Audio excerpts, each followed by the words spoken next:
listo. Dale. Excelente. Después hay que poner 2 vasitos de agua también. Ese tipo de cosas son detalles que suman. Ya.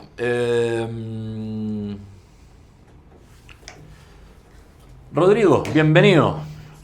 Antes de hablar de tecnología, de inteligencia artificial, de automatización de procesos, hablemos de ti.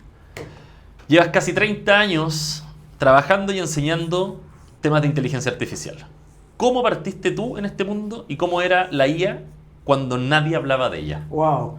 Oye, a ver, yo creo que para poder entender qué significaba hablar de inteligencia artificial, hablemos de la época en que estábamos pasando de OS a Windows 3.1, Windows 95, cuando estábamos empezando a entender Internet y había un browser que se llamaba Mozilla. Ese rango de tiempo, estamos hablando de la primera mitad de la década del 90. A mí me tocó, yo entré en el 89 a estudiar ingeniería civil y del plan común pasé a la especialidad de computación por ahí por el 91, 92 y en el 93 tomé inteligencia artificial. Y ahí empecé a entender lo que era el concepto de la heurística, lo que era el concepto de que una máquina tomara decisiones a veces deterministas y a veces heurísticas o con cierto nivel de probabilidad para resolver problemas. Caso puntual, en un computador de esas características yo implementé mi primera red neuronal por ahí por el 93 que resolvía el típico caso que hoy día es famoso, que es el MNIST, que es básicamente detectar dígitos manuscritos, un 9, un 1, un 0 que están manuscritos, armar píxeles y reconocer patrones de los píxeles para decir es un 0, es un 1, es un 9. Clásico hoy día con redes neuronales de 2 capas, muy simple. Y sonaba ridículo hablar de eso, porque evidentemente cuando uno hablaba de inteligencia artificial era entender Terminator, era entender juegos de guerra, películas de los 80 y cosas de ese estilo. Mi magíster fue efectivamente en inteligencia artificial, pero en el ámbito más bien heurístico de temas que yo he visto mucha gente que escribe hoy día y dice, si no es red neuronal no es inteligencia artificial, y a mí me viene como patatú. Yo creo que efectivamente la mayoría es un tema taxonómico, un tema de definiciones, da lo mismo si es inteligencia artificial o no, cómo resuelves un problema, yo creo que es el punto de fondo. Pero yo creo que lo interesante era mirar en esa época y decir, esto tiene un potencial. El mirar un potencial décadas antes requiere un nivel de comprensión del mercado, de la industria, de la ciencia, que no es trivial. Y yo creo que ahí me ayudó mucho mi profesor guía, Miguel Nussbaum, mis compañeros de magíster, doctorado, estaba Marco Sepúlveda, el primer doctor de la Escuela de Ingeniería de la Católica, otros varios compañeros de magíster, y ahí había un nivel de conversación en que efectivamente lográbamos conectar esa parte académica con lo que había un potencial, porque no era ¿y cómo lo aplicamos en la industria? Es cómo podríamos el día de mañana llegar a aplicarlo en la industria. Miguel había logrado algo súper interesante, tomar heurísticas y aplicarlas en un contexto industrial, y fue lo que me abrió la puerta. Yo hasta el día de hoy creo que tengo mucha más sintonía con la inteligencia artificial aplicada en contextos industriales que aplicada en contextos de usuarios del día a día. No es que no lo entienda, pero efectivamente tengo mucho más sintonía, y por eso creo que esa oportunidad de resolver problemas de logística, resolver problemas de producción en empresas suizas, porque efectivamente Miguel Nussbaum tenía una conexión con la ETH, que es como la Universidad Técnica Suprema del Centro de Europa, que está en Zúrich, y que la pude conocer unos años después, pero que en realidad tenía esa conexión ya en la década del 90 con los laboratorios de investigación y la aplicación concreta. Eso era como se entendía. El resto de la gente fuera de este ámbito, yo creo que de nuevo entendía inteligencia artificial como ciencia ficción. Era totalmente ciencia ficción y era muy humanoide, tomando decisiones nefastas en algún contexto de suspenso y terror. Medio hollywoodense incluso. Hollywoodense. Oye, antes de hablar de modelos deterministas, de heurística y de redes neuronales, que efectivamente es algo que es muy interesante y que después te vamos a pedir que nos puedas explicar, ojalá con palabras más sencillas, porque es muy probable que mucha gente no sepa a qué se refieren esos conceptos. ¿Por qué decidiste entrar al magíster de inteligencia artificial en ese minuto, dado todo lo que acabas de decir, que nadie entendía del tema y que naturalmente, probablemente industrial, ser civil industrial era algo más glamoroso en ese momento? Que... Sí, claro. Mira, yo tengo que confesar que creo que la inteligencia artificial me buscó 2 veces en la vida. La primera fue esta. Yo era muy bueno para desarrollar software en los primeros años en la universidad. ¿En qué año? 90. El 90 yo ya partí desarrollando software en C, y el 91 en enero, o sea, estamos hablando si hoy día es 2026, 35 años atrás, tomé mi primera pega desarrollando software, haciendo algoritmos complejos, historias largas, interesantes, pero en sistemas informáticos, un sistema de demandas de un banco, un sistema de inventario de una empresa productiva y cosas de ese estilo. Una empresa de desarrollo de software súper visionaria. De hecho, yo que era cabro en ese entonces, los dueños eran más jóvenes que yo, por lo menos un par de años, o sea, teníamos en promedio 21, una cosa de ese estilo. Y como me gustaba desarrollar software, yo tenía un compañero que se metió al magíster porque era amigo de otros que estaban ahí, era muy de cuál es tu grupo con el que te juntabas, y me trajeron de ayudante investigador para desarrollar los primeros modelos, las primeras aplicaciones que tenían inteligencia artificial en este laboratorio que se llamaba el Laboratorio de Inteligencia Artificial y Optimización, el LIAO de la Católica, fundado por ahí por el 91, yo creo, de haber sido, y duró hasta fines de los 90 por lo menos. Y me tocó empezar a desarrollar. Y yo entré como ayudante de investigación, un poco para hacer lucas, para entretenerme y cosas de ese estilo, pero el trabajo era con inteligencia artificial, entonces naturalmente era, dado que tú estás terminando la carrera, estás entrando a último año, métete al magíster. Y me metí como de hecho me titulé uno de los primeros 50 magíster de ingeniería de la Escuela de Ingeniería de la Católica.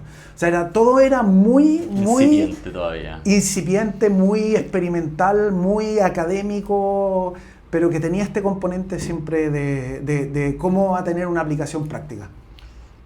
Wow, han pasado cosas entonces. Han pasado cosas. Oye, y hoy día desde ese Y la segunda, sí. Se me olvidó. La segunda vez que me buscó la inteligencia artificial, yo salí con mi magíster, yo pensé que nunca más iba a hacer inteligencia artificial. Dije, fue un lindo ejercicio académico, y salí, me titulé y salí a trabajar al mundo del software. Entré a Sonda, lo que hoy día es Sonda, en realidad era una empresa que desarrollaba aplicaciones, y pasando de empresas me buscaron de Synopsys, porque Synopsys había trabajado con nosotros, me salté una etapa que había hecho una investigación por ahí a principios de los 2000, y dijeron, cuando Synopsys compró una empresa suiza con la que habíamos trabajado en heurística, dijo, voy a armar un centro de investigación especializado en lo de ustedes, ¿quiénes nos recomiendan? Y me nombraron a mí como investigador de hace tiempo, y me metí a trabajar a Synopsys. Estuve casi 6 años, y ahí donde efectivamente me di cuenta de que había una oportunidad industrial de la inteligencia artificial. Synopsys es una empresa estadounidense de las más grandes. Sí. Probablemente. Está metida en una industria que se llama el EDA, y que efectivamente es hoy día una industria potentísima, pero que está detrás. ¿Qué son las siglas de? Electronic Design Automation. Okay. Si conocen CAD, imagínense el Technology CAD, que es básicamente diseñar en planos los microchips. Y estamos hablando de los microchips a nivel nanométrico. O sea, tuve que aprender de iones, electrones, nanometría, micrones y cosas de ese estilo, y cómo los algoritmos eran capaces de optimizar la producción.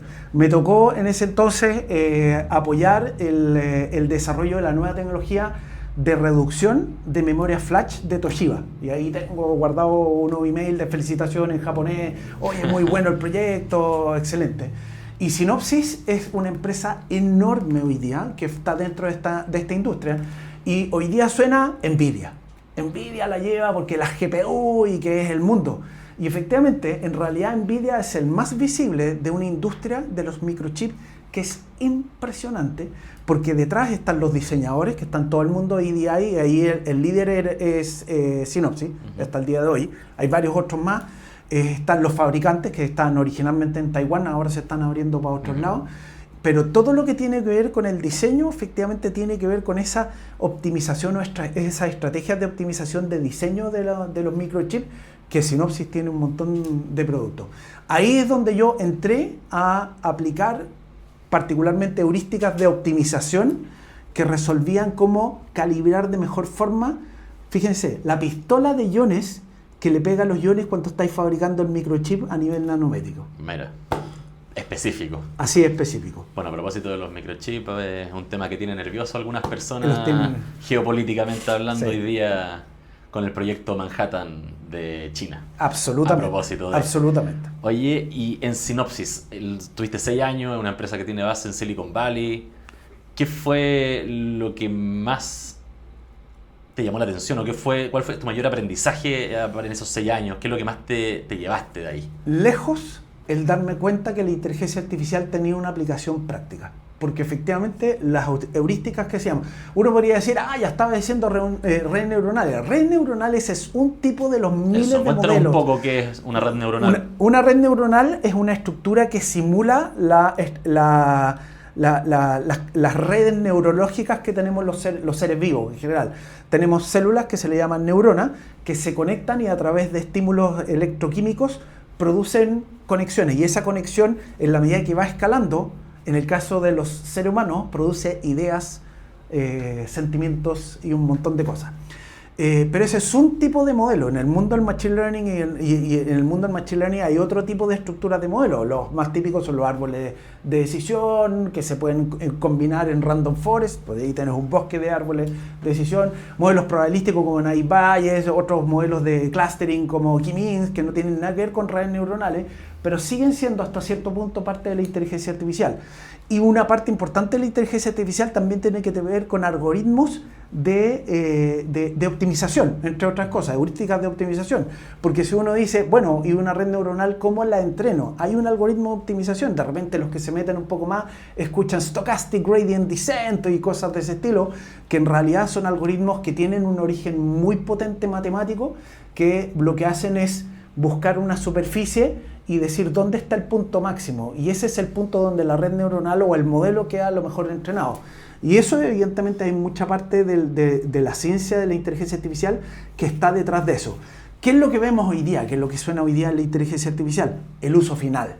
Pero entender las entrañas es lo que permite a personas como yo de darnos cuenta en forma un poco más natural cuáles son las reales capacidades y limitaciones que tienen estos modelos, independiente de lo que te venda un white paper. Y limitaciones, eso es muy importante, creo que después vale la pena hacer ese punto. Pero poniéndolo en ejemplos quizás más cotidianos, porque sí, efectivamente personas más entendidas técnicamente van a entender de todos estos conceptos, pero con algún ejemplo más cercano. Por ejemplo, cómo Waze te recomienda ir a una dirección, como Spotify o YouTube te recomiendan la siguiente canción o video. Perfecto. Detrás de eso están todas estas cosas que están todas estas cosas. Entonces, ¿cuál es como un link fácil para alguien que no entiende? El link fácil, yo creo que el ejemplo que más uso yo en clase es la optimización de la logística. Tú tenías imagínate un repartidor de última milla. Repartidor de última milla, le llegan a un centro de distribución de Santiago los miles de paquetes que la gente quiere en sus casas, en la comuna 1, 2, la 3, la 4, la 5. Entonces, tiene que haber una optimización, tiene que haber una asignación de todos estos paquetes, lo meto en este furgón, porque caben. Número uno, voy a optimizar, voy a maximizar la cantidad de paquetes que voy a meter dentro del espacio que tiene el furgón. Y además, una vez que el furgón está cargado, esos paquetes tienen que recorrer una ruta óptima. Esa combinación son heurísticas, que mucha gente le dice hoy día algoritmos. Efectivamente, la heurística es un algoritmo un poquito más sofisticado que tiene componentes determinísticos y otros de repente no determinísticos. Y muchas veces en el no determinístico está el salto inteligente. A veces no. Pero efectivamente... O sea, muy importante esa precisión, justamente. Sí. Entonces, efectivamente, ¿qué significa tener un algoritmo determinista? Un algoritmo determinista te va a llegar a una solución absoluta y definitiva y completa. ¿Puedes lograr eso en la ruta óptima? No.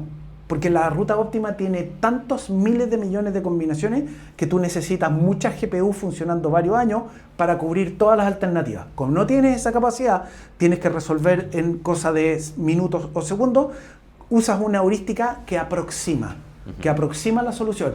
¿Cuánto la aproxima? Lo suficiente como para que sea útil de negocio. ¿es la ruta que realmente me consumo menos tiempo? No, pero es lo suficientemente buena como para que el negocio sea eficiente en términos prácticos. Entonces, ¿qué es lo que hace? Hay una combinación de algoritmos, y esto estoy contando del mundo de la optimización clásica. El problema de la mochila, cómo maximizo el valor de paquetes dentro de un furgón, y el problema del vendedor viajero, cómo optimizo la ruta para que me demore lo menos posible o me gaste el menos combustible posible. Esa combinación de cosas son parte de la inteligencia artificial, y eso hay muchos modelos y muchas formas de resolverlo. Cuando hablamos de modelos, cuando hablamos de redes neuronales, no necesariamente resuelven este tipo de problemas, son otras técnicas las que resuelven. La red neuronal lo que hace es predecir una respuesta o predecir una secuencia. Y eso es lo que hay hoy día. Predecir un resultado, un valor, puede ser un número, puede ser una categoría, o puede ser la siguiente palabra dentro de... Tú le tiraste un prompt y te tiró de vuelta la secuencia de texto que tiene sentido en relación al prompt que tú le pasaste. ¿Significa eso que el modelo que hay detrás razonó por lo que tú le entraste? No entiende la lógica semántica que hay detrás, la captura, pero no la entiende. Y lo que hace es producir una secuencia que en la mayoría de los casos nos hace sentido. Cuando no nos hace sentido, le decimos... alucinación. Así es simple. Excelente. Buena aclaración, y las precisiones a veces son importantes, sobre todo hoy día que hay confusiones sobre los conceptos, sí, claro, y sobre todas estas cosas. En todos estos años, para ir también ya un poco más a la aplicación real de todo esto, efectivamente, ya son casi 30 años trabajando en la implementación de modelos de optimización y de inteligencia artificial en distintas industrias. Me imagino que en algunas más que en otras, con más experiencia. Pero en todos estos años, ¿qué patrones ves que se repiten en proyectos de tecnología que sí generan un impacto en este caso, por ejemplo? Mira, hablemos de proyectos, y justamente ahí conectamos con esta otra dimensión que tiene que ver con la gestión de proyectos. En particular, hoy día yo soy partícipe de varios programas de magíster y de diplomados en la Católica, y uno de los diplomados es Inteligencia Artificial para Líderes de Negocio, y a mí me toca liderar el curso que se llama el Proyecto de IA. Entonces viene la pregunta, ¿cómo se implementa un proyecto de IA? ¿Tiene la misma característica que un proyecto de desarrollo de software? ¿Tiene la misma característica un proyecto de construcción, de migración, de lo que sea? No. Tiene totalmente características distintas. ¿Por qué? Porque hay una incerteza absoluta e inherente detrás de todos los proyectos de inteligencia artificial. ¿Qué significa eso? Cuando tú tratas de hacer un proyecto con una carta Gantt, tú tratas de buscar certeza. Y dice, yo quiero lograr este objetivo, para lograr este objetivo voy a realizar estas tareas, y si realizo las tareas en un plan correcto, voy a llegar al objetivo. En el proyecto de inteligencia artificial, tú tomas una herramienta de inteligencia artificial, un modelo generativo, un modelo predictivo, un modelo de cualquier cosa, y lo tienes que alimentar con datos. Puedes garantizar que trabajando 5 semanas, 5 meses, da lo mismo el tiempo, pero una cantidad fija de tiempo, vas a llegar a un resultado concreto. Ni una posibilidad de garantizarlo. Tú puedes tener, voy a dedicarle un mes, le voy a dedicar 2 meses, voy a refinar estos datos, voy a hacer un montón de cosas, detalles técnicos, y voy a llegar a un potencial resultado útil para el negocio. ¿Eso va a tener una exactitud del 90%? No tengo idea. ¿Del 80 y tanto por ciento? No tengo idea. Puedo hacer una experimentación para ver por dónde va, para ver si estoy muy lejos del 90% o estoy cerca del 90%, pero va a depender. Entonces, ¿cuál es la característica fundamental? Implementar un proyecto de inteligencia artificial requiere gestionar la incerteza. Y ahí donde los métodos ágiles formales, de agilidad, más que un Scrum a secas o más que un Extreme Programming, que eran los más del 2000, tiene mucho sentido, porque evidentemente tú tienes que manejar durante la implementación esa incerteza, apuntando a maximizar el valor de negocio, aunque no llegues a la solución. Muchos de los proyectos de inteligencia artificial que la industria hoy día, que las empresas, nos toca conversar, nosotros como Web Technology asesoramos, nos acercamos con un montón de clientes y nos piden ayuda, y en ese sentido muchas de las soluciones son muy fáciles en el sentido de que no tienen tanto desafío, porque tú vas a tomar un modelo que está hecho en otro lado, lo vas a integrar y vas a empezar a resolver un problema de negocio. Bien, fantástico. ¿Cuáles son los problemas que tiene eso? Tiene virtudes, ventajas tecnología medianamente probada, conocida, fácil de integrar, rápido. Sin embargo, ¿tienes certeza de qué hace este modelo preentrenado en un caso A, B o C? Como no lo preentrenaste tú, no tienes control sobre lo que trae, por lo tanto, si no tiene una característica tuya, evidentemente ahí tienes que hacer ajustes. Vienen técnicas como RAG, vienen técnicas como fine tuning de los modelos, pero no siempre van a llegar a lo que realmente tú querrías, dependiendo de lo que quieras hacer. Y segundo, todos esos proyectos de integración de una API o de un modelo de lenguaje son problemas lingüísticos. Son problemas lingüísticos. Tú necesitas un modelo de recomendación de Spotify. Tú le vas a pedir un ChatGPT, oye, tengo esta lista de canciones, ¿cuál me recomiendas tú a continuación? Te va a dar una respuesta. Te va a dar una respuesta que pueda que tenga sentido, pero no necesariamente está tomando la historia de múltiples usuarios, porque eso se le llama un modelo recomendador. Técnicas como redes neuronales de grafo, filtros colaborativos, hasta las reglas de asociación, que son las que utilizó Walmart por ahí por la década del 90, son capaces de mirar un universo de transacciones de usuarios y decir, la mayoría de los usuarios prefiere esto, y no es una respuesta narrativa. Ahí yo creo donde está la diferencia, que efectivamente las empresas entiendan qué tipo de herramienta les sirve para resolver qué tipo de problema. Y en tu experiencia, nombraste hartas veces que los proyectos de desarrollo de software o de tecnología hay incertezas. Hay certeza. Entonces te pregunto, en tu experiencia, ¿cómo logras aumentar la probabilidad de certezas lo más posible? Entendiendo que siempre puede haber un espacio para cosas que pasan en el camino, digamos, pero ¿cómo logras entregar la mayor certeza posible? La receta general es todas las incertezas traerlas al comienzo, despejarlas lo más temprano posible. Hay técnicas como la fase de Inception o los talleres de Discovery que nosotros tenemos, y efectivamente lo que buscan es levantar, hacer visibles toda la mayor cantidad de incertezas y tratar de traerlas adelante para establecer, si es que no respuestas inmediatas a esa incerteza, al menos un plan temprano de cómo despejarlo. Mitigar los riesgos. Mitigar los riesgos. En el curso del proyecto de IA, a propósito de la incerteza, yo digo hay que partir por 3 niveles. La prueba de concepto, el piloto y el MVP.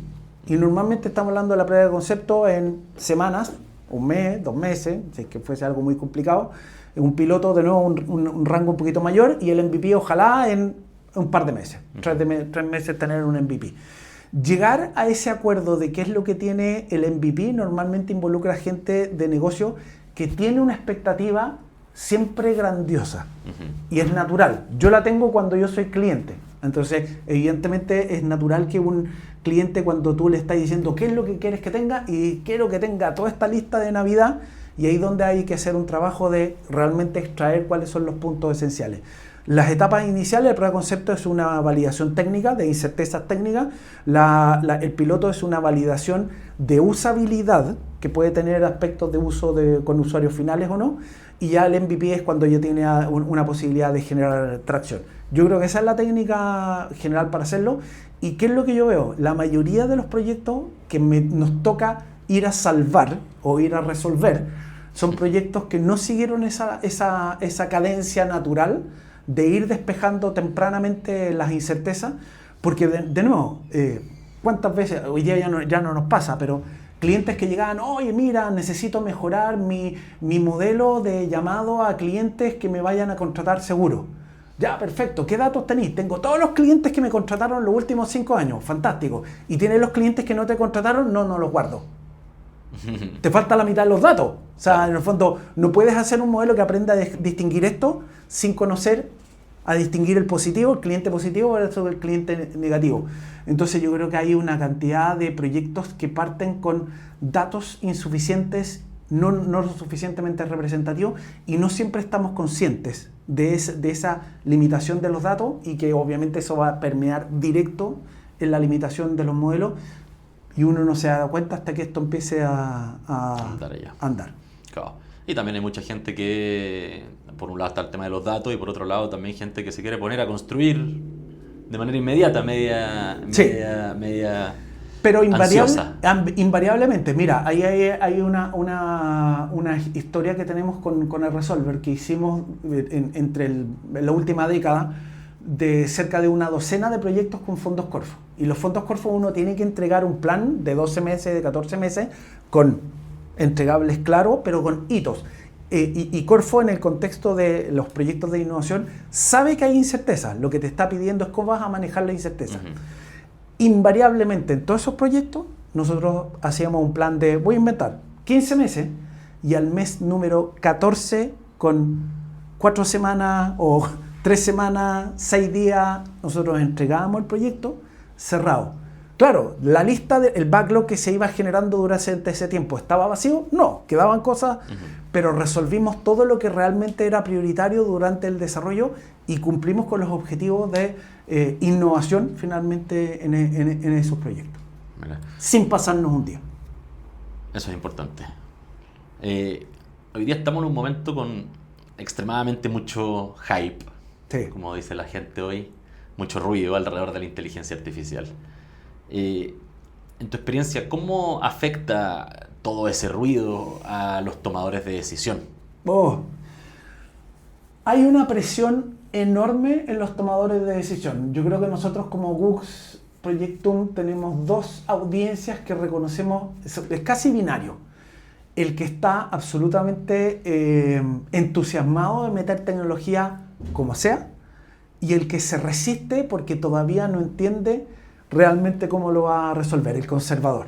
¿Ah? O si lo puede resolver. O si lo puede resolver. Y yo creo que hay que lidiar con esos dos puntos porque como mucho en la vida no es ni lo uno ni lo otro, sino todo lo contrario. Hay un punto intermedio que es lo que es más sano, que es arriésgate un poco, arriésgate controlado, falla temprano y barato, la típica frase del mundo de la startup que aplica no solamente a la startup, sino que a proyectos dentro de empresas grandes. Y creo que es una filosofía que hay que aplicar en la vida, no en los proyectos. En la vida, absolutamente. Y sobre eso, iterar y aprender. La mayoría de los que estamos en la toma de decisiones queremos más certeza, anhelamos y aspiramos a tener más certeza, y la verdad es que el mundo es cada vez más incierto. ¿Qué es lo que pasa con el hype? ¿Ah? El hype, para los que no conocen el término, viene de hyperbole, que básicamente es un término que se utiliza en el mundo de la literatura para exagerar cosas, hiperbolar una narración, las características narrativas de algo. Hoy día estamos en un hype. Hay gente que dice, y si uno lee los medios, las redes sociales, dice esto no es un hype porque aquí hay valor de verdad. Y es verdad, efectivamente muchos de los modelos y las herramientas que están se están utilizando hoy día están generando valor, están produciendo. Hay toda una historia de si se financian o no se financian, eso es otra historia, si los modelos de negocio de estas grandes empresas hoy día tiene sentido o no. Dicen que OpenAI le queda un año de caja. Exactamente. Pero también lo han dicho los últimos 4. Y de nuevo, porque muchas de estas empresas apostaron por una línea que varios académicos han dicho, y aquí yo me sumo, pero absolutamente, que no es la línea por la que vamos a llegar a la superinteligencia, que es la hipótesis del escalamiento. Básicamente es meterle más agua a la sopa. O sea, meterle más GPU, más datos, más entrenamiento, más millones de dólares al costo de desarrollo, y efectivamente con eso llegar a mejores resultados. Y efectivamente recién fines del 2025, principios del 2026, uno ve papers que dice está cambiando la arquitectura, está cambiando el paradigma del LLM, ya no es tanto el mecanismo de atención, sino que hay otro tipo de conceptos que van a cambiar. Pero mucha de la apuesta comercial se hizo en los modelos que están hechos. Salió el GPT-4, la rompió por sobre el GPT-3.5, que era el anterior. Salió el GPT-5, había una expectativa aún más magnificada y no fue tanto. ¿Y qué pasó con el GPT-6? Lo tienen guardado. ¿Y por qué lo tienen guardado? Porque se dan cuenta de que están metiéndole una cantidad, esta es mi especulación, no es que yo tenga ningún tipo de insiding information, pero desde el punto de vista práctico están dándose cuenta de que están entrenándolo en un GPT-6 con mucho dato generado por los GPT-4 y GPT-5, por lo tanto hay un problema endémico de que se entrena con lo mismo que generé yo, me enseño para poder generar cosas nuevas, no aprendí nada nuevo, está dejando de participar el ser humano en muchos de los procesos donde se capturan datos, y están generando alucinaciones igual A lo mejor de repente en algunos casos salen unos benchmarks de que aquí se redujo un 3%, un 5%, fantástico, súper bien, pero no va a llegar a cero. No va a llegar a cero con el paradigma actual. ¿Qué es lo que está pasando? Volviendo a la pregunta original. Muchos de los tomadores de decisiones están en una carrera de si no se suben ahora, en febrero del 2026, ya están muy tarde. Pero la pregunta es, ¿a qué se van a subir? Y se van a subir seguramente a herramientas que no necesariamente van a ser las que van a estar utilizando en 2 o 3 años más. Entonces va a haber una inversión grande, mediana, pequeña, ojalá pequeña, de nuevo volver a fallar temprano y barato, donde van a implementar algunas soluciones en procesos internos y se van a dar cuenta de que no escala. Y viene la típica de ¿y por qué el piloto funciona y no escala? Porque no tiene que ver con las capacidades de escalamiento clásico, de esto lo hago para 2 usuarios y ahora lo hago para 2000 y le meto más a la máquina en cloud y la cosa funciona. No tiene que ver con eso, tiene que ver con que hoy día yo resuelvo problemas, entre comillas, de juguete, que tienen sentido semántico, pero si esto yo lo escalo a la semántica de una organización, efectivamente me doy cuenta de que tengo que intervenir mucho. Entonces el tiempo que antes yo me gastaba como humano generando el contenido, ahora a mucha gente tiene que dedicarlo revisando contenido, porque efectivamente las cantidades de historias de contenido mal hecho por estas herramientas que han provocado problemas de negocio son bastante más dramáticas a lo mejor de lo que ocurre en la realidad, pero por lo menos implica que uno tiene que hacer una revisión bien grande. Sí, de hecho, no todo se arregla con inteligencia artificial. No todo se arregla con inteligencia artificial. Y eso también es una buena noticia. Es una buena noticia. Para toda la gente que está como tratando de ver cómo sumarse a esta carrera, pero no sabe dónde. Sí. De hecho, me acuerdo de un caso hace no mucho, una empresa con la que estuvimos también haciendo un discovery, un anteproyecto inicial para ver dónde implementar inteligencia artificial.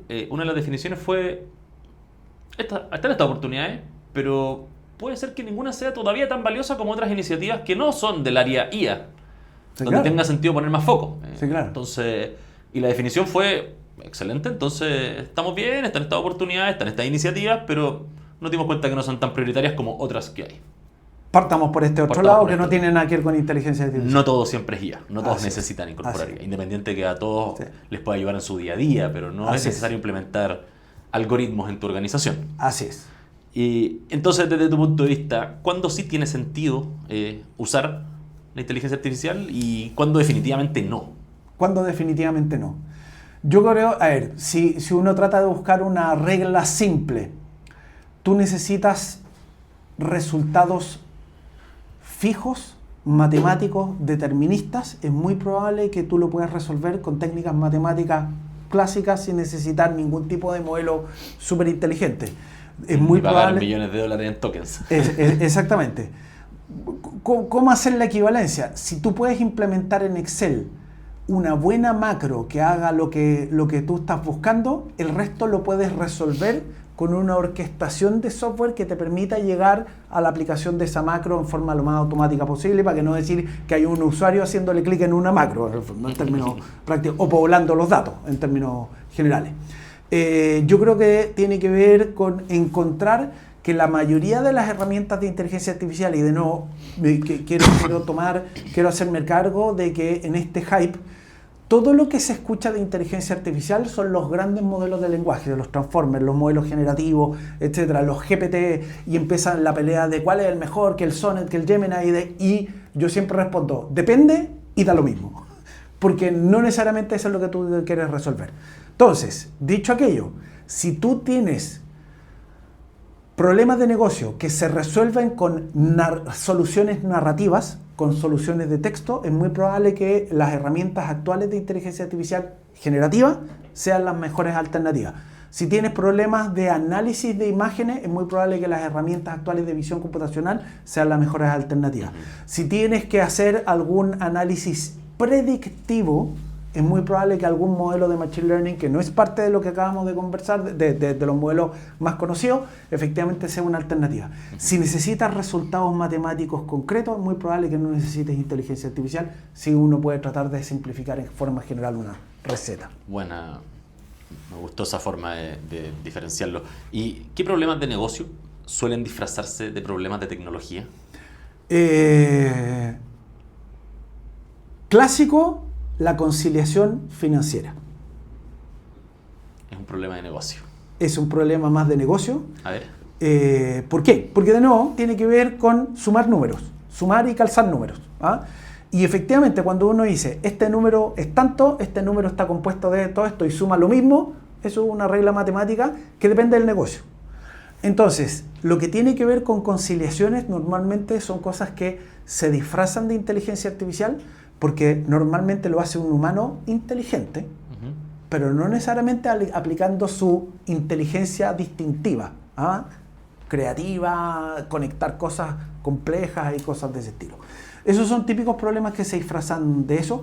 Y lo otro tiene que ver mucho con la recolección. Hoy día, yo creo que ya en esta época hay una distinción bastante más clara de lo que es RPA con inteligencia artificial. Sin ir más lejos también, otro de los diplomados que participamos con también otro de los technical lead aquí en GUX, es el diplomado de automatización inteligente.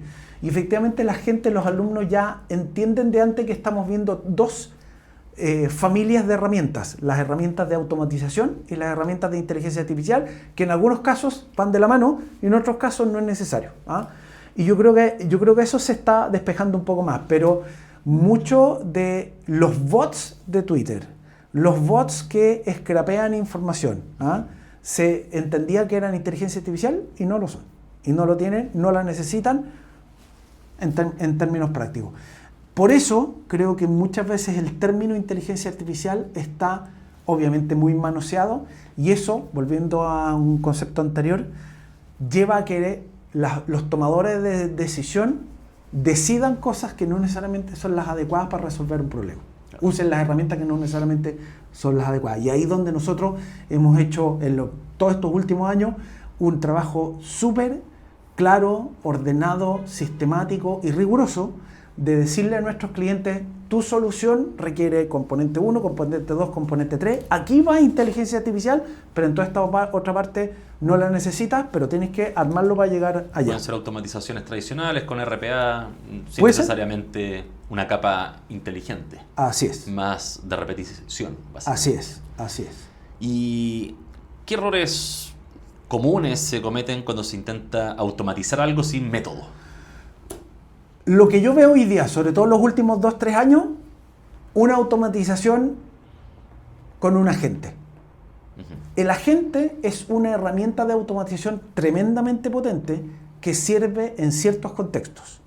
¿Cuáles son esos contextos? Cuando tu proceso de negocio es dinámico, cambia según muchas características externas en términos prácticos. ¿Algún ejemplo?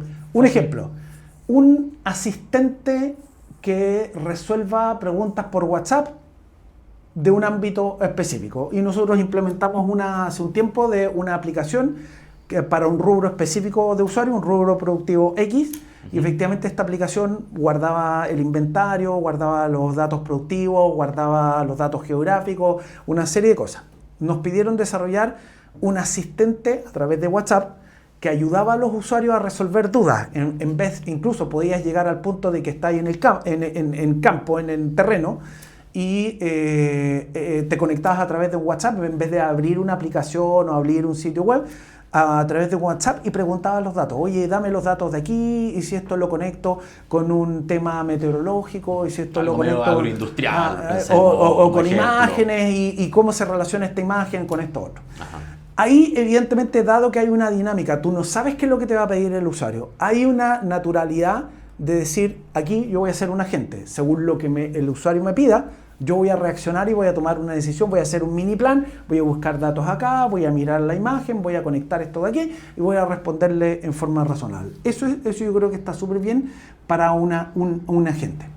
Muchos otros procesos no necesariamente ameritan un agente, porque si bien es cierto tú ganaste algo extraordinario con ese agente, que es resolver un problema muy complejo, muy dinámico, que con reglas, con casos de uso era una locura implementarlo en forma tradicional, ahora le pasa a un agente un buen prompt y el agente decide cómo resuelve una pregunta, pero a la vez tiene lo típico de, bueno, yo le doy a este agente todo el poder para que responda, y confío en que va a responder correctamente, confío en que cuando vaya a buscar los datos, efectivamente va a ir a buscar los datos que corresponde y no me va a modificar la base de datos, o no me va a cambiar esto de aquí, o no va a hacer una predicción que sea potencialmente errónea, potencialmente demandable.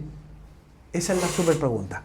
Entonces, cuando tú tienes esos riesgos, esos riesgos de responsabilidad respecto a lo que hace la gente, lo que hace y lo que entrega como resultado, ahí tú tienes que cambiar la tecnología. Y aunque uno diga, pero oye, pero en realidad yo puedo empezar a meterle más guardrails, que se llama, a la gente, sí, pero una vez que en el fondo tú dices, yo voy a ser un agente que es capaz de hacer todo esto, pero lo voy a limitar aquí, ya no es un agente, ya es un proceso determinista, entonces lo puedes desarrollar de otra forma para que finalmente sea, porque a veces los agentes incluso son capaces de pegarse una navegada por el lado. Sí, yo me acuerdo cuando nos conocimos por allá por el 2016, 2017, por ahí, tú hablaste de agentes. Sí. Nadie hablaba de agentes en ese minuto y hoy día todo el mundo está hablando de agentes y curiosamente ahora se ocupa menos el término entre la gente que más sabe.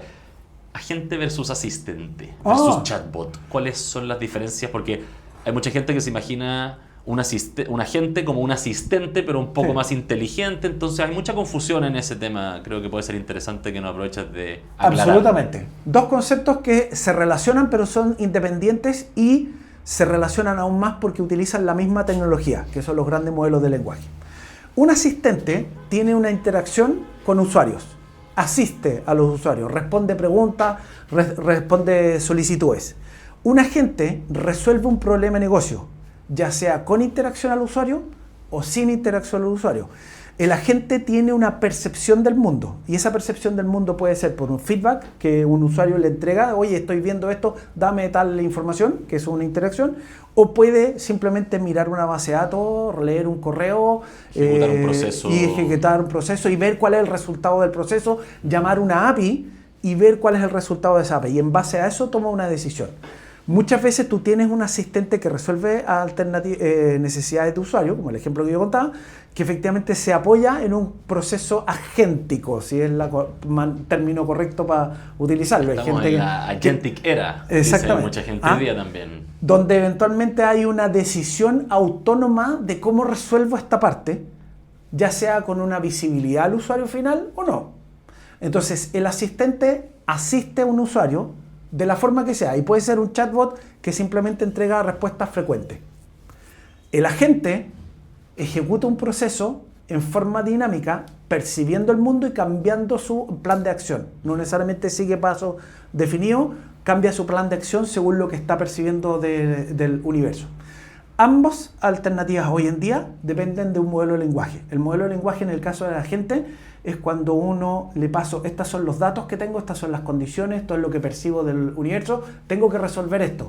Y va el modelo de lenguaje y arma un plan de acción. Te entrega de vuelta un plan de acción narrativo. Y lo que hace la parte digamos, de ejecución de la gente es mira ese plan de acción y toma las acciones que corresponden. El agente tiene acceso a herramientas. Se conecta a una API, va a un sitio web y descarga información, se mete a una base de datos.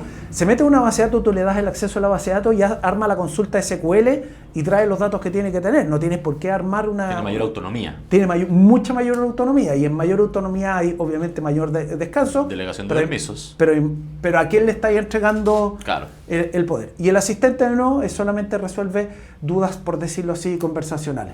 Hay muchos asistentes de nombre agente, incluso en marcas visibles, ¿no? Efectivamente, que dicen, oye, créate un agente aquí, y en realidad es un asistente. Sí.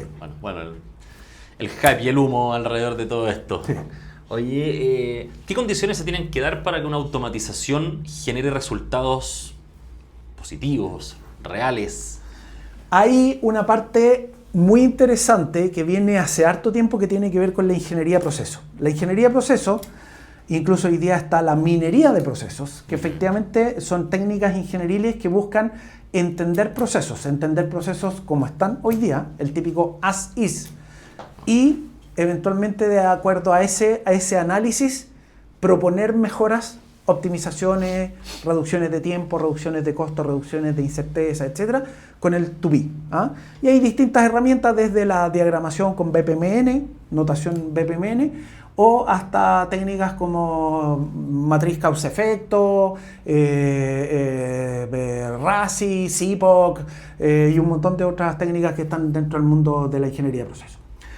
Una implementación exitosa de una automatización idealmente mide todo el proceso como era actualmente, reconoce los puntos que vale la pena automatizar, que vale la pena mejorar, y lo vuelve a medir después, para que tú cuantifiques el cambio.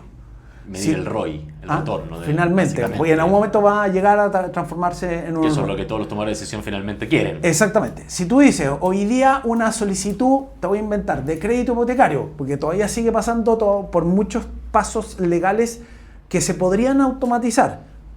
Si se pueden legalmente o no, eso es otra conversación, yo no me he metido, pero yo vi la automatización de un proceso hipotecario hace 20 años atrás, cuando estaba todavía previo a entrar a Synopsys.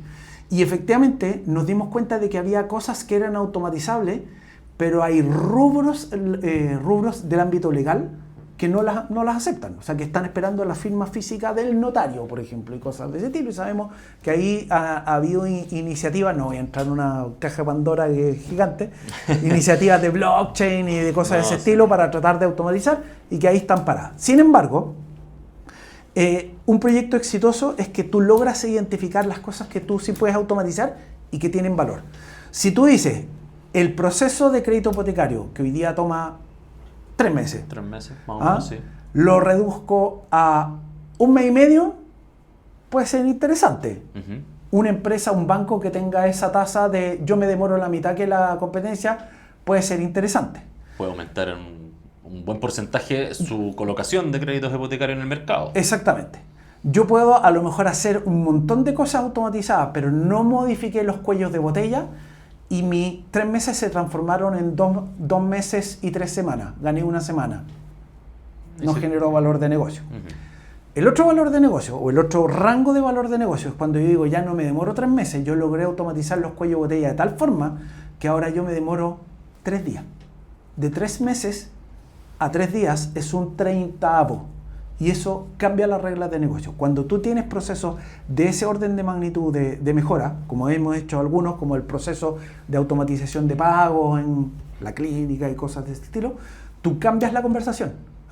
Cuando efectivamente esta asociación le dice a sus asociados, yo te pago a 40 días, no, ya no te pago a 40 días, ahora te pago a 4 horas. Claro. Es otra conversación. Entonces, lo que hay que tratar de entender es cuál es el nivel de impacto en el indicador que corresponde. Yo estaba hablando de ejemplos de tiempo, pero podría ser un ejemplo de costo. Antes, el lograr sacar un hipotecario significaba, te voy a inventar, 3 millones de pesos. Hoy día sale 300 lucas. Claro. Me demoro los mismos 3 meses, pero con 300 lucas. Gané algo. Claro. ¿Cuál es el indicador clave? Las técnicas y los métodos de ingeniería de proceso te ayudan a buscar cuál es la forma, cuál es el KPI que realmente tú quieres mirar. Al final, cuando tú vas a automatizar un proceso de negocio, lo que estás buscando es un KPI. Si tú dijiste y quieres lucirte porque ahora nosotros tenemos puros robots para hacer esto, bien por ti. Yo acabo de tener un proceso que fue parcialmente atendido por un robot y a pesar de que después llegaron los humanos, no me resolvieron el problema de negocio en un retail. Y hay muchas veces que ni siquiera uno lo sabe. Volvemos un poco a lo mismo de la importancia de planificar y darse un tiempo de hacer un anteproyecto, un Inception, un Discovery inicialmente, antes de ponerse a desarrollar, porque creí que era lo correcto. Me entusiasmé con que la IA iba a resolver mis negocios. Sí. Efectivamente, lo que la gente quiere ver es, más allá de la tecnología que uno ocupa, ¿qué es lo que vas a resolver? Voy a demorarme un 30avo de tiempo en sacar mi hipotecario. Mercado Libre, por ejemplo, por dar un caso cualquiera, la promesa de despacho gratis en 24 horas. Detrás de eso hay un montón de tecnología y de procesos y de automatización, pero nadie habla de eso. Lo que se habla es de que te llega gratis al día siguiente. Al final se traduce en cómo hago que un paquete físico que está en un lugar llegue al destino que tiene que llegar, más allá si es lejos o cerca o lo que sea. Y por lo general los tomadores de decisión y no le interesa la tecnología, Sí, ni la forma. y está correcto. Y, el caso de negocio exitoso final. Oye, si pensamos en el agro, vamos a volver al mundo de la agroindustria. ¿Por qué una empresa del sector del agro debería de automatizar sus procesos hoy por hoy? A ver, uno puede irse a distintos niveles de esta conversación. En un contexto de cambio climático y de desarrollo social, el agro es una de las industrias más fundamentales para la alimentación de esta sociedad, en términos prácticos. Y si efectivamente los cultivos que tenemos hoy en día se van a ver afectados por el cambio climático, por ejemplo, evidentemente ahí hay un desafío enorme para nosotros como sociedad, más allá de solamente la industria, la agroindustria. Dicho aquello, es una industria que tradicional, se ha mantenido muy tradicional en varias cosas. ¿Por qué? Porque finalmente todo esto se traduce en hacer crecer una planta en un terreno y cosecharla correctamente. Pero evidentemente cuando uno ya está metido en el mundo de la agroindustria, hay una cantidad de procesos gigantes. Voy a tomar un ejemplo que nosotros resolvimos como centro de investigación hace 12, 13 años atrás, que era el proceso de secado de maíz de semilla de una de las plantas más grandes que hay en el mundo, que está aquí a la salida sur de Santiago. Básicamente el secado de maíz pasa por aplicar calor. Lo meten el maíz en cerros grandes dentro de un galpón y le meten aire a presión caliente. Entonces uno dice, ¿la inteligencia artificial me va a ayudar a que sea más caliente el aire? No. ¿Me va a ayudar a que fluya más rápido o que se seque más rápido el maíz? No.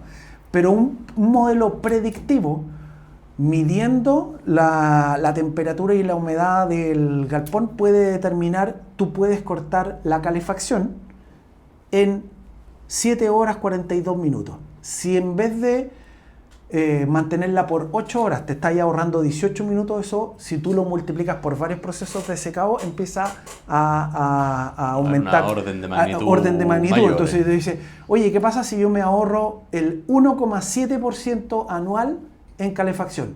Pueden ser 20 millones de dólares, no tengo idea. O sea, pueden ser órdenes de magnitud, sobre todo cuando estás hablando de una industria de volumen. Claro. Entonces, yo creo que en el caso de la agroindustria, hay un desafío. Yo sé que hay mucha gente que lo está desarrollando, hay empresas tecnológicas que están especializadas en el mundo de la agroindustria, que están resolviendo varias cosas, y uno puede resolver microproblemas que generan valores gigantes. Lo mismo que en la minería, lo mismo que en el mundo del transporte, como son números muy grandes, tú resuelves un problema de un 0,3% y genera un impacto gigante. Pero eso no significa que uno con inteligencia artificial tenga que criar o hacer crecer a la planta. La planta va a seguir creciendo con las mismas características, con buena agua, buenos fertilizantes, buenos abonos, etc.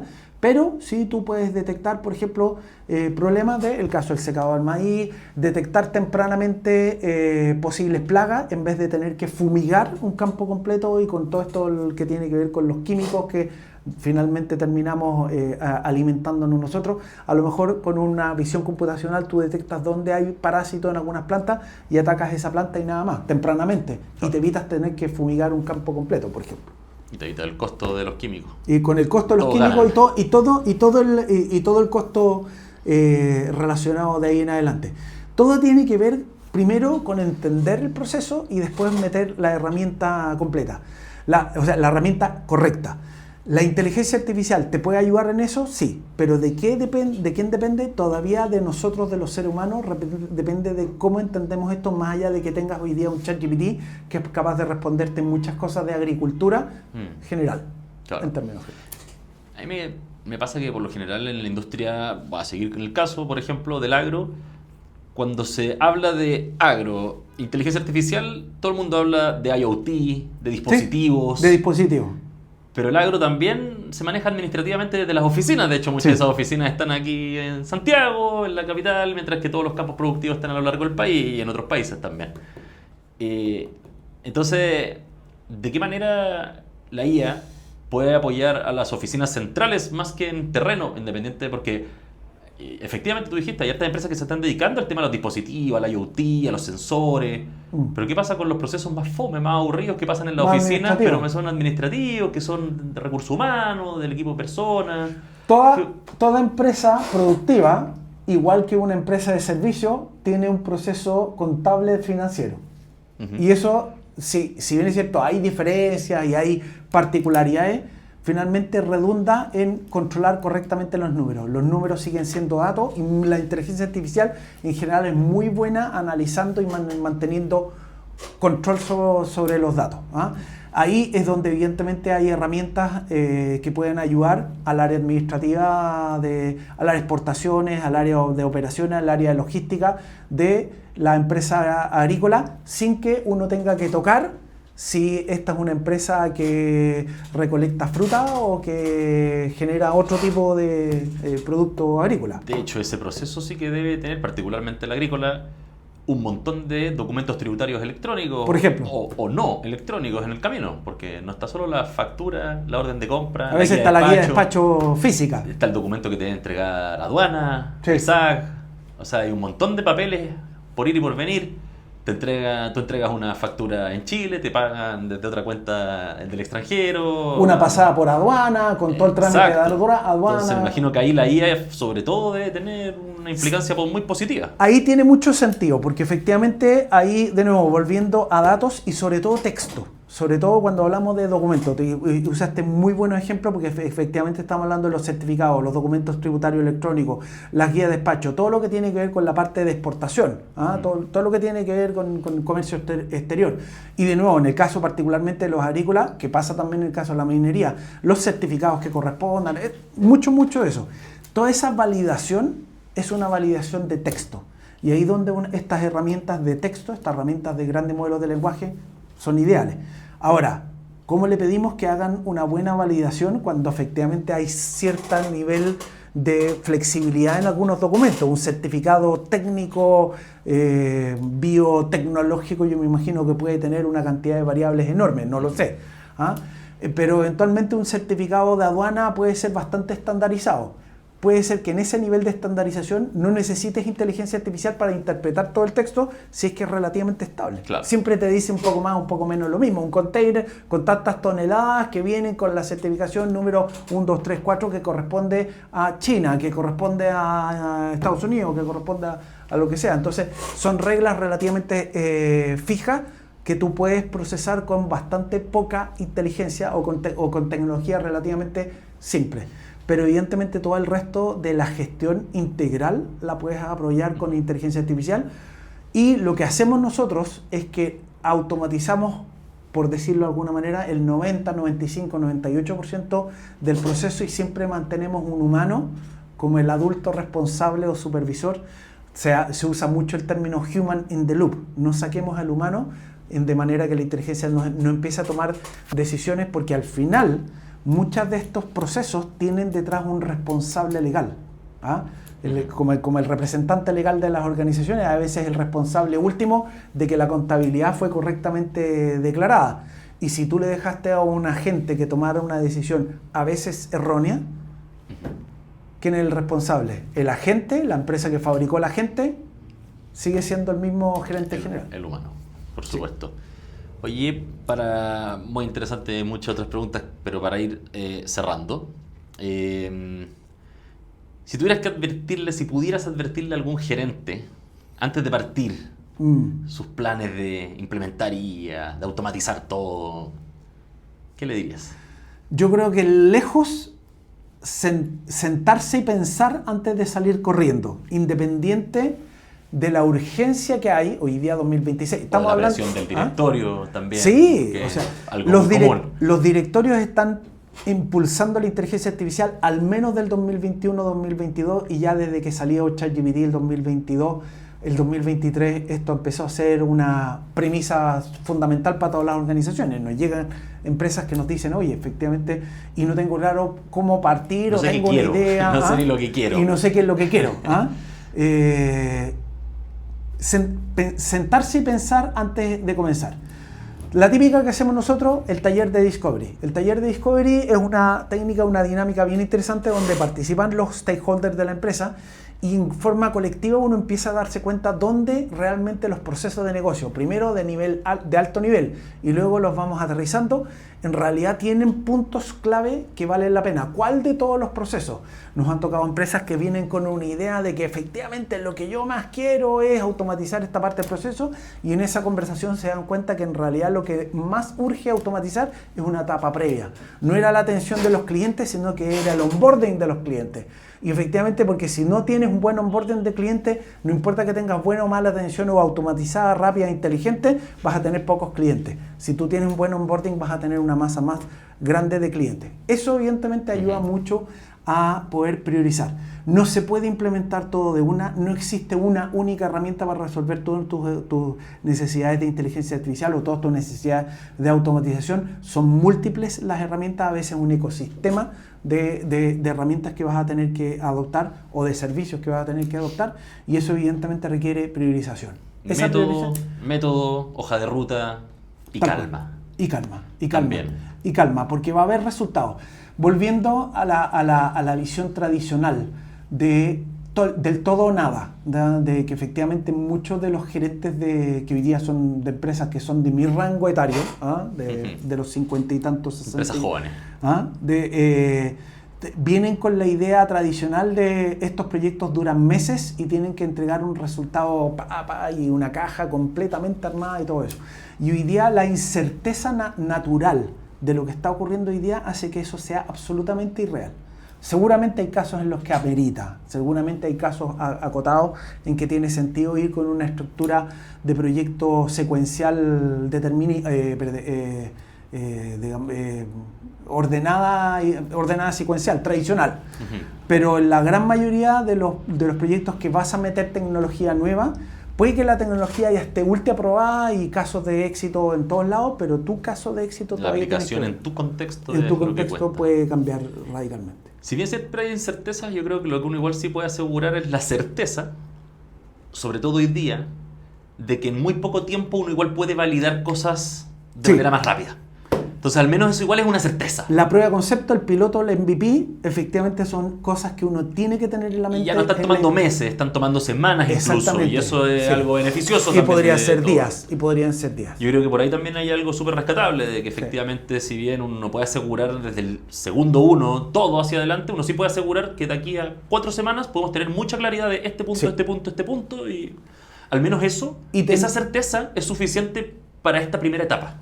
Y para poder de ahí en adelante tomar decisiones más finas. Exactamente. Sí. Y no partir sin saber. Así es. Ahí apuntando a cualquier lado, ¿cierto? Así es. Y efectivamente, como ese mundo como está hoy día, tan dinámico, tan lleno de información, lleno de herramientas, uno se saca cierta maestría ocupando ciertas herramientas de ella y al 2 días siguientes aparecieron 3 nuevas. Sí. A mí me pasa mucho y me meto mucho a jugar con herramientas y domino una y ya salieron 3 más que... Tal cual. ¿Tiene sentido seguir certificándose en distintas cosas? Porque a mí siempre me ha gustado estar estudiando, sacando certificaciones, pero hoy día, como están cambiando los roles, como están cambiando las organizaciones, como están cambiando las especializaciones, ¿tiene sentido seguir certificándose? Yo me atrevería a decir que quizás, a menos de que vaya a ser un técnico puro y duro en una materia, quizás no tanto en la tecnología, sino que en la forma de implementar la tecnología, por ejemplo, en dirección de proyectos, donde tú has hecho un montón de clases hasta el día de hoy como coach y profesor. ¿Tiene sentido certificarse en metodologías? Sí, bajo los siguientes 2 conceptos, en el fondo.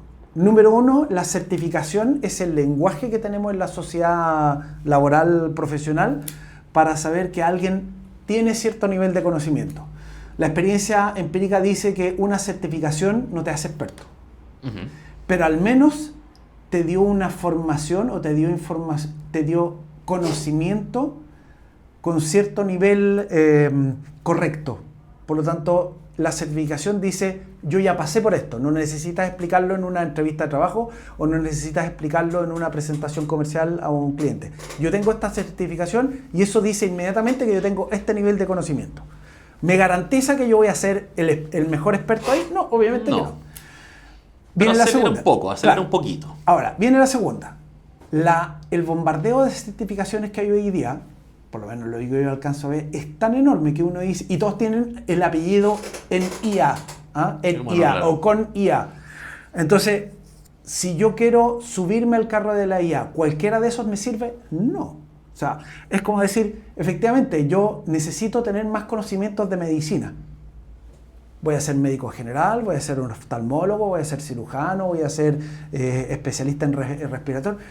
Depende de cuál sea el ámbito en el que tú te vas a mover como profesional y dentro de tu organización. Muchas de las personas yo creo que hoy día están en roles directivos y de toma de decisiones, una suerte de certificación, un diplomado, de nuevo como el que tenemos en Educación Profesional de la Católica, que es IA para líderes de negocio, habla mucho de cómo mirar los negocios y la tecnología, habla de esa correcta simbiosis. No entra en, oye, el modelo generativo y los tokens, no se mete en esa conversación, no se mete en la conversación de los datos, sí se mete en la conversación de generar valor de negocio y cómo indexar ese valor de negocio a una solución tecnológica. Eso puede tener sentido en ciertos ámbitos. En otros ámbitos te vas a encontrar con el ingeniero más técnico, que es correcto, y va a necesitar entender modelos de machine learning, modelos de predicción, modelos de descripción, modelos generativos, modelos de visión computacional.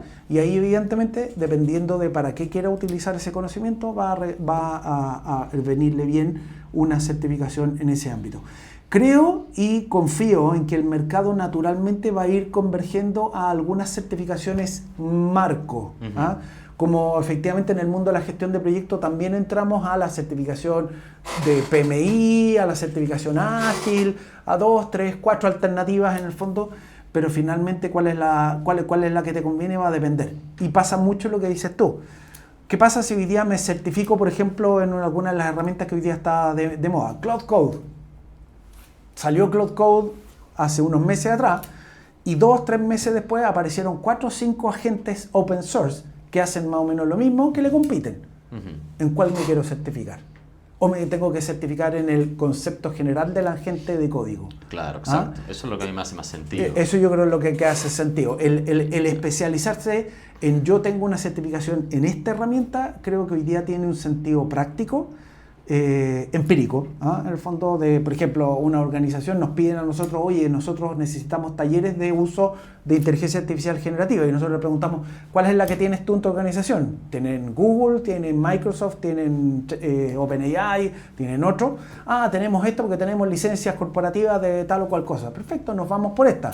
¿Significa que te voy a super certificar en estas herramientas? No, yo te debería certificar en el uso genérico de las herramientas, final, porque el día de mañana te cambiáis la pega de al lado y te cambió la licencia y no. Exacto, entonces los cursos, en realidad uno debería certificarse o estudiar cosas que sean no necesariamente de una herramienta, sino que de alguna materia más conceptual. Claro, exactamente. Y simultáneamente lo que dijiste tú, el ejemplo que tú mencionaste en forma personal, me gusta meterme a probar herramientas, eso hay que hacerlo. Sí, claro. Porque evidentemente el probar herramientas... Y todos. Y todas. Sí, por supuesto. Obviamente va a depender de qué. O sea, si tú no eres, por ejemplo, un diseñador, ¿por qué te vas a meter demasiado en herramientas generativas de imágenes? No, claro, pero un diseñador debería aprender a ocupar herramientas generativas, como también un redactor o un periodista debería aprender a ocupar estas herramientas también, como un ingeniero, tanto de software como algún calculista, cualquier rol. En los currículums de los 90 decían C-Office. ¿Ah? Conocimientos de Office, ¿ah? Conocimientos de Internet, decían en los 90. Hasta hace no mucho, incluso hoy día, habilidades en PowerPoint. ¿Ah? Habilidades en PowerPoint. ¿Ah? Hoy día eso no tiene sentido absoluto. Claro. Pero va a haber un equivalente de la década del 2020, posiblemente la década del 2030, de yo me manejo en agentes de tipo A. Yo me manejo en inteligencia artificial generativa para el contexto legal, para el contexto financiero, para el contexto de diseño, para el contexto de ingeniería de software. Entonces, en concreto, ¿qué tipo de formación o qué habilidades son realmente valiosas hoy? De nuevo, yo creo que depende del nivel. Ahí creo que veo un espacio tremendamente valioso para los tomadores de decisiones en aprender de la inteligencia artificial en el ámbito de la toma de decisiones de negocio. ¿Qué tipo de herramientas automatizan cosas sin entrar en los detalles técnicos? Está el ámbito de las herramientas generativas de código. Todo el mundo de los... se utilizaba, incluso yo lo veía en algunas series muy conocidas de ámbito startup y tecnología, que hablaban del coder. Yo creo que el coder desapareció, porque hoy día cualquier herramienta te genera código. Yo no domino todos los lenguajes de programación y yo programo hoy día prácticamente todos los lenguajes. Hoy día somos supervisores de código, no redactores de código. Exactamente. Pero tengo que tener el suficiente conocimiento de alto nivel para poder conducir correctamente esta herramienta, porque sigo siendo el human in the loop. Eso es lo que uno tiene que certificarse. Yo me voy a certificar como Human in the Loop en el ámbito de herramientas de agentes de código, en el ámbito de generadores de diseño y prototipo, en el ámbito de toma de decisiones de negocio y automatización. En ese ámbito yo creo que por ahí van a ir las certificaciones. ¿Qué es lo que está ofreciendo el mercado? Yo creo que veo muy de todo. Veo certificaciones más o menos genéricas que me parecen muy valiosas. Hace poco yo mismo seguí una certificación donde me dieron una suerte de curso de Fundamental. Tengo la ventaja de que tengo el conocimiento de los Fundamental, así que me fue muy bien. Pero me pareció muy bien el espectro amplio que un curso acotado en tiempo, 8 horas, algo de ese estilo, 10 horas como mucho, te da un barrido completo de si tú fueras un tomador de decisión o eres alguien de ámbitos más bien técnicos, te da una visión bastante integral que creo que fue bien valiosa. De ese ámbito, más las eventualmente herramientas puntuales, pero de nuevo, no herramientas con marca, sino que herramientas de familia, el agente de código, el generador de prototipos, la herramienta que te ayuda en el ámbito legal. Eso van a ser certificaciones que van a tener sentido, espero que pronto. Excelente. Rodrigo, muchas gracias. Un gusto poder conversar contigo. Como siempre, un gusto. Muchas gracias. Gracias.